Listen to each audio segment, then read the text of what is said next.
Fresh off a massive win in the wild card round, let's welcome in Bear Star linebacker Tremaine Edmunds. Tremaine, I'll just get right to it. What was the difference between the first half and the second half against Green Bay for you guys? Man, to be completely honest with you, I think it was just the attention to detail.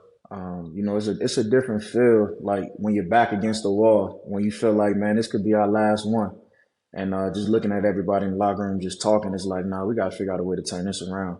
And I really think that's more so what the difference was. Even outside of like scheme wise, obviously we tweaked some things here and there. You know what I mean? The coaches did a good job of making those adjustments, but it's more so just attention to detail, man. Just the fight in the guys, like, nah, we ain't going out like this, bro. So, everybody look towards one another, like, let's lock in, let's do what we got to do, and, let the chips lay where they fall. And, you know what I mean? And we was able to, keep chopping away. We come out, get a stop, give it back to the offense. They was able to do their thing, get another stop, and it was just the unrelentless pursuit, man, just to make sure that we got that job done.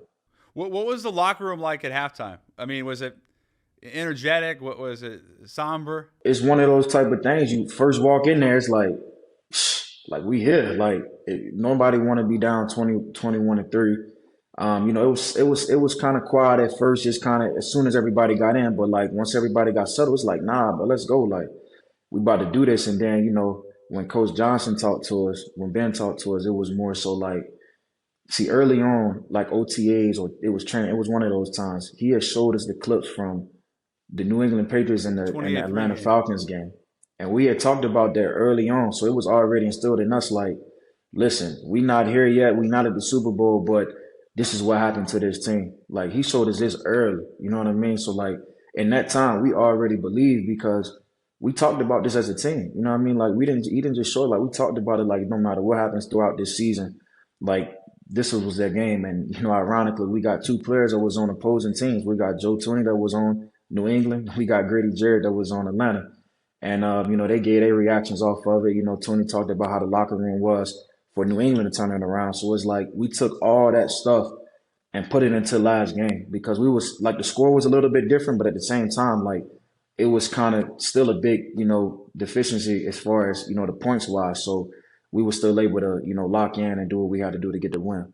Did Coach Johnson reference showing you guys that during halftime? He said, I'm gonna be honest. Remember, right. Yeah, I'm sorry for cutting you off, but yeah, I'm gonna be honest. He did. He was like, "Listen, we built for these moments. We talked about it. We seen it. We know where to take. Now let's go do it." You know what I mean? Like he was like direct and short, and it got to the point quick that guys was like, "Nah, you right. Like we could do this." You know what I mean? And from that point on, it was like, let's put our head down, let's work, let's take it one play at a time, one drive at a time, and we're going to be happy with the results at the end of the game. What do you make and what do the guys make about Coach Johnson's, let's say, lack of positive feelings toward the Packers? Hey, man, you love it as a player. You know what I mean? This is my third year here now, just going through this, Green Bay, Chicago rivalry, and just knowing how much it means to our organization, knowing how much it means to the city of Chicago, like, I'm gonna be honest. I remember last year, like we had lost like what 9-10 games straight. We played Green Bay the last game of the year. We beat them, and you would have thought that we was going to the playoffs. And like as a player, like you just see how big of a rivalry that is. You know what I mean? Like no matter what happens, like this is what the city cares about. But obviously our plan is to go bigger and beyond. Just beating them, but just knowing how much it means to the city, knowing how much it means to everybody that's a part of the Chicago Bears organization. I mean. It brings joy to you, man, just knowing that we was able to do something like that in that crucial of a game. Like these are the type of games that you're gonna remember like for the rest of your life. You know what I mean? It goes down here. Just like we're still talking about the Atlanta and New England game. Like this is gonna be one of those type of games, but it's definitely good to be on the bright side of it. You're very aware of the history then and the relevance of it. Is this something that you guys talk about, especially as a defense, and trying to be in the moment to enjoy what you're actually accomplishing? Like I'm so aware because like when I first signed here, like nobody shied away from letting me know how important it was to beat Green Bay or how important it was Green Bay week.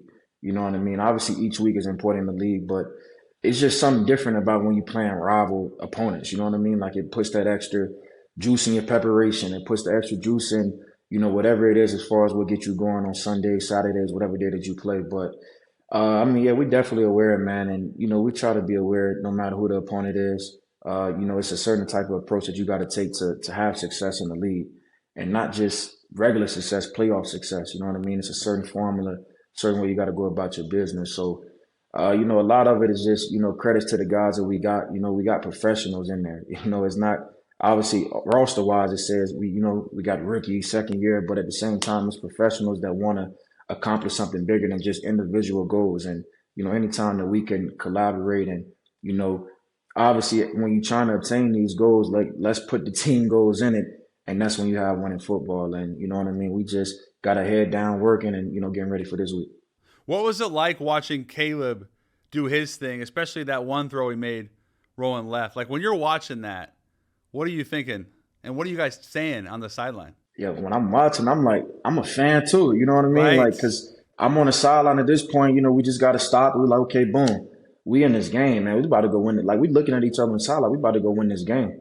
And I honestly, I turn into a fan. I'm watching every little thing. Like, I'm watching the mechanics. I'm watching the drop back. He roll out this way, throw off his foot like the MJ type throw. I'm like, yo, this dude is special. And this not the first time, man. It's like the whole year's kind of been like that. Like, let's just see what happens. You know what I mean? That's why his nickname is Iceman, because it's like the guy don't flinch. You know what I mean? He don't flinch, and that's what you love to see from your quarterback, man. The guy that's in charge for sure. We had D Swift on a few weeks ago, and he talked about the, I don't know if it was a transformation, but certainly a significantly improved Caleb year 1 to year 2. What have you seen when it comes to his improvements? Yeah, I think it's a guy that's intentional about his progression and becoming a big time player in this league.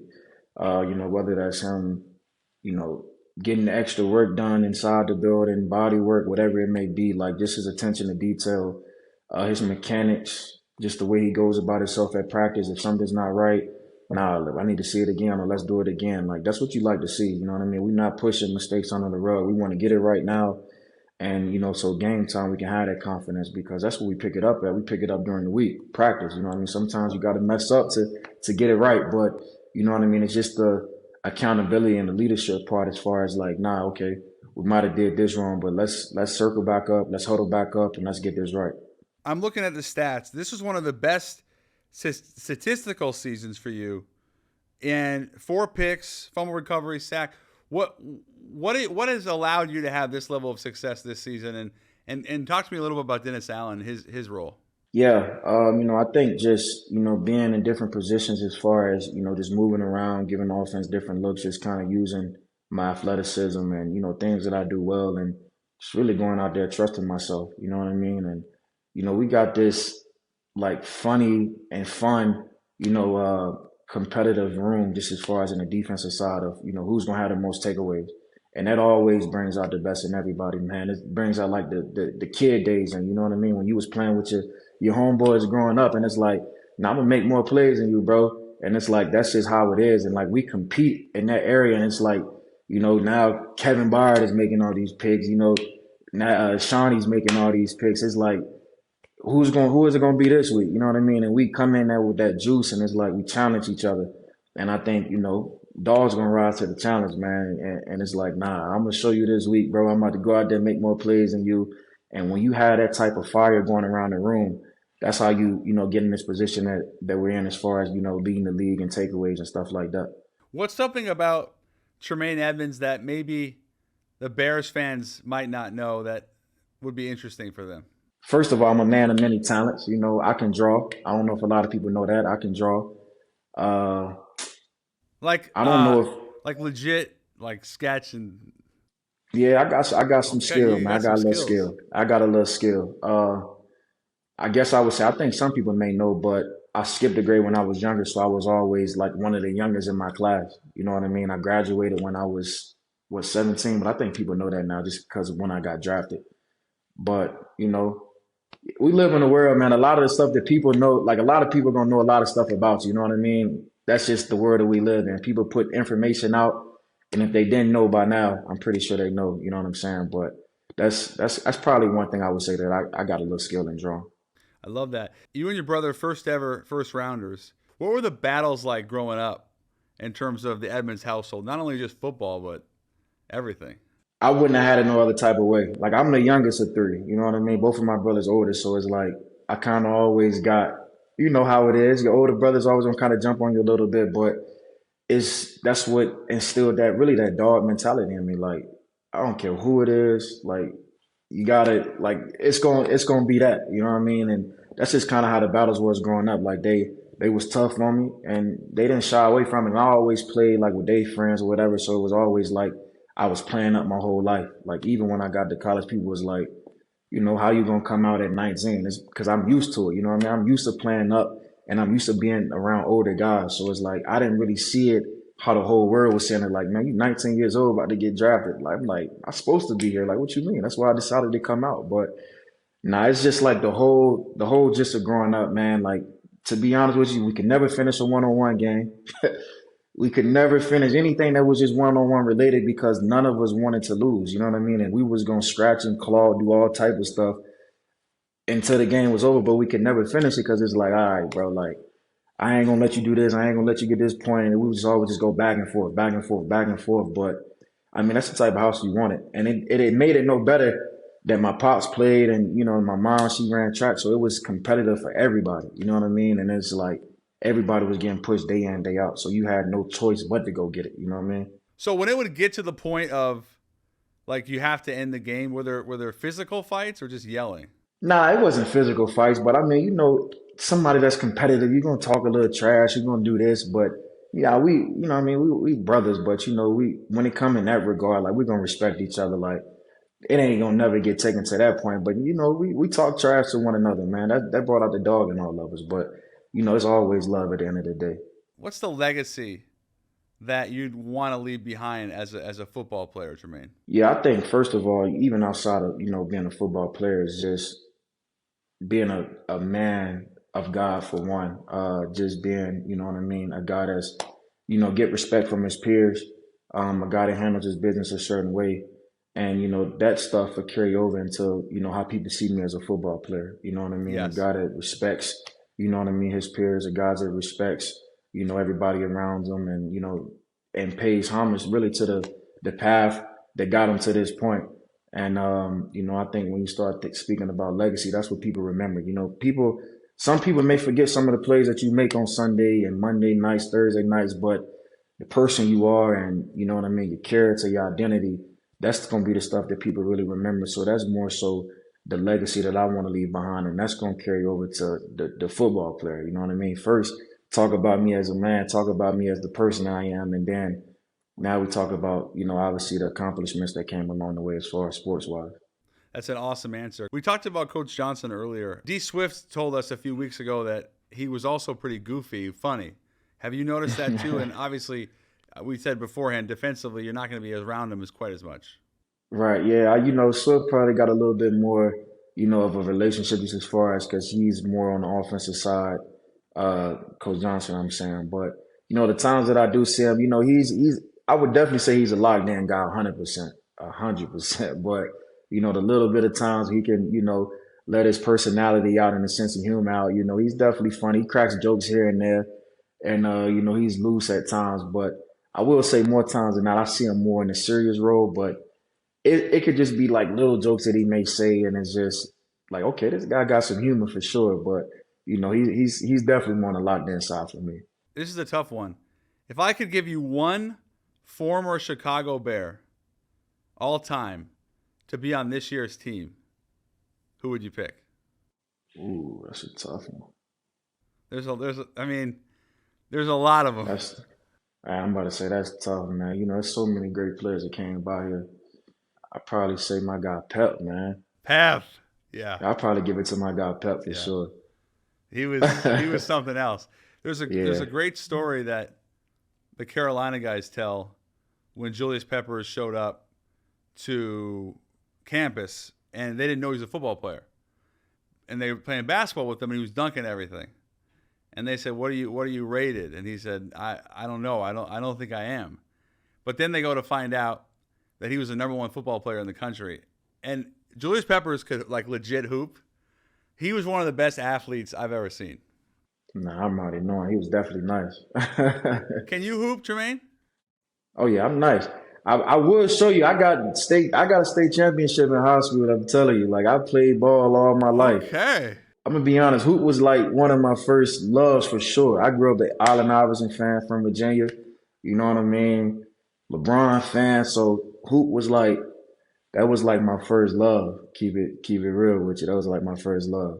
So what was the transition? Why to football? When you love multiple sports growing up, it's like, all right, I got to put more emphasis in one over than the other. And it just, as I got older, I gravitated more towards the let's hit somebody, let's, you know what I mean? Let's make plays on the football field. And that's more so like what I love to do. And, you know, I love to play basketball too, but football and everything that comes with it, being outside and running around and just being physical, like that was what I gravitated towards. So that's more so why it was like, nah, like this is really what gets me up. This is what keeps me going. Who's the Tremaine Edmunds NBA comp? Ooh, that's a tough one. Like, what was your game? Were you a bucket? Were you a lockdown guy? I could play defense, but see, I play with my brother. My brother was always like the defensive guy. We would put him probably like on the best player, let him go do his thing.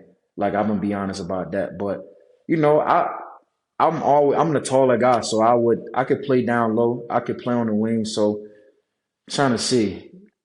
I'm like a Swiss Army. So I would, you know, I don't want to put myself on a pedestal, but you know, give me Braun or somebody. Give me Melo. I take Melo. I take Melo. I take Melo. I take Melo. Melo was. I've never seen someone score like Melo. I mean, he was Melo was a unbelievable, bucket. bro.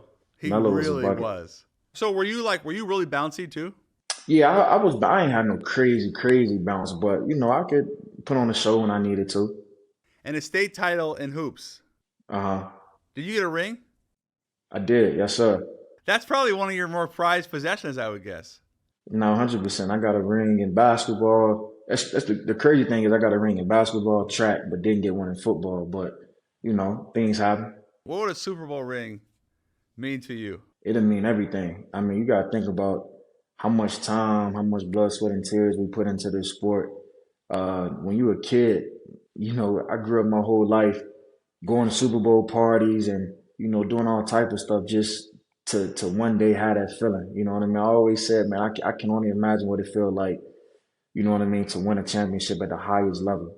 Because that's what we do it for. You know what I mean? I know what it felt like to win in high school, and I know how I felt then. But at the highest level and, like, knowing how much we put into it, like work hours and film study, you know what I mean, and just how much I put my body through just to be rewarded, you know what I mean, with that ring on your finger, it'd definitely be very rewarding, man. So honestly, I don't even know how I would feel, but I know like it'll be like, man, this is what it feels like. You know what I mean? It's crazy. Like, let's celebrate for sure. Because we as fans or reporters, journalists, the NFL community, the players, what you go through just to be on the field on Sunday, I mean, nobody really understands it.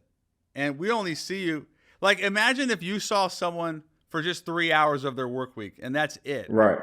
There's so much more that goes into it, right? I mean, it's like you can't even fathom what you have to do just to be ready. I'm telling you, man. And that's why I like to do these type of things. And I like when people ask me that question because people don't really understand like everything that goes into it. All they see is Sunday when we play for 3-4 hours and then wait till the next week. But, you know, I have conversations with people all the time and I tell them like, this what time my day start, this what time my day end. And they say, man, what you doing all day? I'm like, yo, this is what it take. Like, you want to know, this is what it take. Like, I'm here at this time. This is how my day is. I'm doing this, doing that, all to be ready to put on a show for y'all on Sunday. You know what I'm saying? And I tell them, and I tell everybody, like, you know, that's why, you know, obviously we all grew up wanting to do something, but like when you really in it and you really see what it takes to not just do it, but have success. Like we don't want to just do it. We put too much time in it. We want to be successful. We want to be some of the best that done it. All stuff like that. You know what I mean? If you like that alpha type of player leader, like that's the approach that you're going to take. So you're not taking no shortcuts. You know what I mean? You going through the hard part of it. You putting in the extra hours and waking up early and you going above and beyond and do what you got to do to be ready. You know what I'm saying? To put your best foot forward. So I enjoy talking about it, man, because a lot of people, they really don't. I'm telling you, like, it's crazy. They really don't understand. I'm like, listen, it's a full-time job. Like, I'm not just here wasting time throughout the day and then I'm showing up on game day like, okay, let's play. Like, nah, I'm putting in hours like it's long days, and you know what I mean. And it's good when people really understand everything that go into it. 100%, and it's really important to talk about because that the fans, the fans, there's no way to fathom it. Like your day, you probably like. Oh, look, I think today's a good example. I don't know if it was an off day, but typically, when are you in the facility by? Are you in there by 6, 7 o'clock? Yeah, so today was off day, so it's a little bit different. But throughout the week, yeah, our first meeting is like around the 8:30 time. But like the way the day is set up, like you have to get up early because you have to do treatment, get your body feeling good, prepare whatever it is, get in there early to watch tape, you know what I mean, go over the game plan. And it's like we live in a world where it's like the meeting before the meeting. So something starts at this time. That don't mean show up at this. That mean that's mandatory at that time. But you better get in there early and do what you got to do so you can be prepared for that meeting. So, and depending on how far you stay away, like it's a lot of different things that go into it. I like to do different things in the morning. So yeah, my day gets started early and it ends late, just as far as just trying to get everything done, man, so I can be, you know what I mean, have that confidence going into the game. Try to be asleep by 10. Yeah, I'm strict about my sleep. I ain't gonna let like my family know like call me during this time because if you call me after this, my phone gonna be down. I'm resting. I gotta get up early. I got a long day. So if not, I would probably to be really, I'd probably say about 10:30, about 10:30. I appreciate you so much. Such an absolute pleasure having you on, and really grateful for your time, and would love to stay connected. Can't thank you enough for doing this. Most definitely, man. I appreciate you.